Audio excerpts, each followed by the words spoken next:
Assalamualaikum warahmatullahi wabarakatuh. Perkenalkan, nama saya Ramai Iranda, NPM 1840 1020 92, Prodi Manajemen Sumber Daya Perairan, Fakultas Perikanan dan Ilmu Kelautan, Universitas Bogor. Baiklah, di sini saya akan menjelaskan apa itu sistem peredaran darah pada ikan.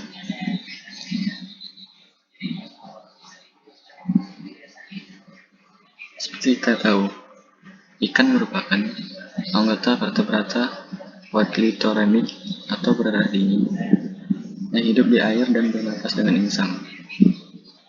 Ikan merupakan kelompok vertebrata yang paling beraneka ragam, dengan jumlah spesies lebih dari 27.000 di seluruh dunia. Lanjut.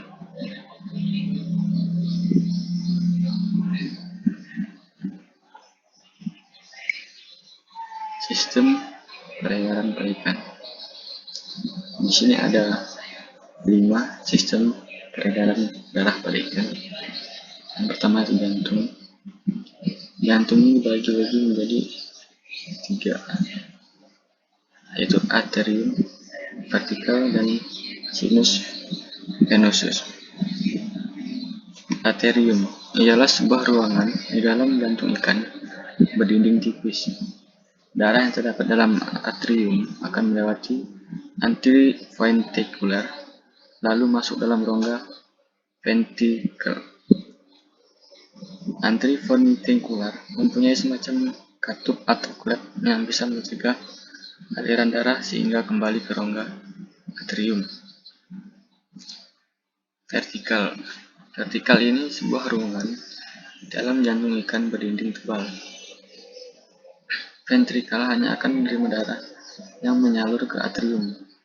Selanjutnya, darah akan dipompa dengan memakai aorta ventral menuju insang hingga menyebar menuju seluruh tubuh.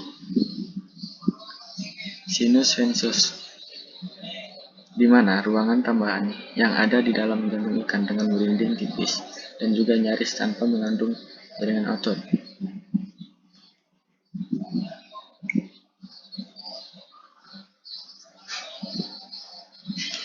Conus arterius. Dari jantung ke conus arterius. Conus arterius ialah ikan dengan jenis Elsamombrachi mempunyai conus arterius yang dapat berfungsi dan berkembang secara baik. Tetapi ikan jenis ini tidak mempunyai bulbus arterius, sementara ikan jenis Thalastoides mempunyai conus arterius yang berstruktur sangat kecil serta memiliki bulbus arterius yang dapat tumbuh serta berfungsi secara baik. Kemudian arter. Arter ialah pembuluh darah di dalam tubuh ikan atau disebut dengan arteri. Arteri dalam tubuh ikan fungsinya untuk menyalurkan darah dari insang menuju seluruh tubuh. Buluh darah arteri ini mengandung banyak oksigen guna diedarkan menuju seluruh tubuh ikan.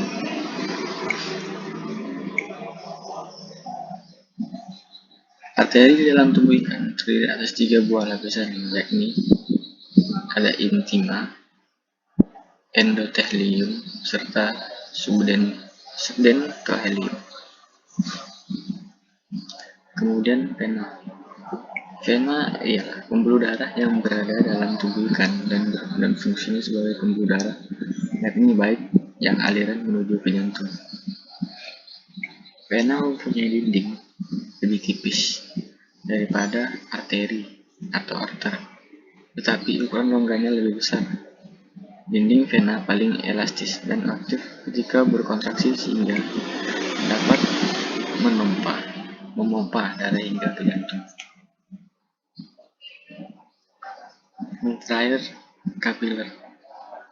Kapiler ialah tempat percabangan pada seluruh darah di dalam tubuh ikan yang fungsinya sebagai tempat pertukaran antara jaringan atau sel dengan darah.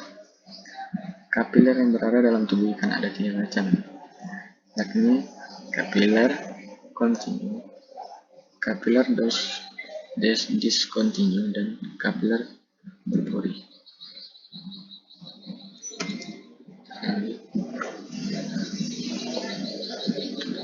Ada komponen pembentuk darah pada tubuh ikan. Komponen darah pembentuk pada ikan. Darah mempunyai peranan besar di dalam penyebaran beberapa nutrisi, lalu mengedarkan beberapa zat kimia, dan membawa sejumlah sisa metabolisme, serta dapat mengangkut oksigen atau karbon dioksida. Darah mempunyai komponen penduduk yang dapat membantu ikan dalam mempertahankan dirinya dari beragam serangan penyakit. Komponen ini yang ada dalam darah terdiri atas trombosit dan juga plasma darah.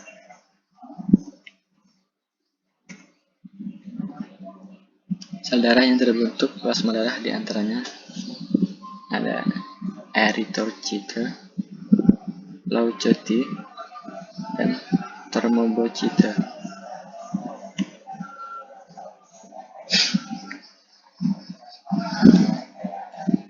Keadaan hematrokit pada tubuh ikan. Sebelum itu kita harus mengetahui dulu apa itu hematrokit. Hematrokit ialah kadar volume enterosit dalam darah ikan. Hematrokit termasuk volume eritrosit yang dipisahkan dari plasma darah serta dinyatakan dalam bentuk persen. Hematrokit juga sebagai perbandingan antara seluruh volume darah dan sel darah merah. Hematrokit bisa menentukan tingkat kesehatan pada ikan. Kondisi hematrokit di dalam darah ikan bisa menurun ketika ikan mengalami stres sebab perubahan atau pencemaran pada lingkungan di habitat ikan.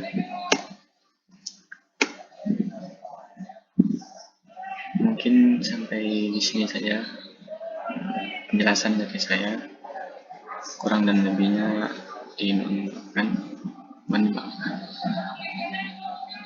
Sekian dan terima kasih. Assalamualaikum warahmatullahi wabarakatuh.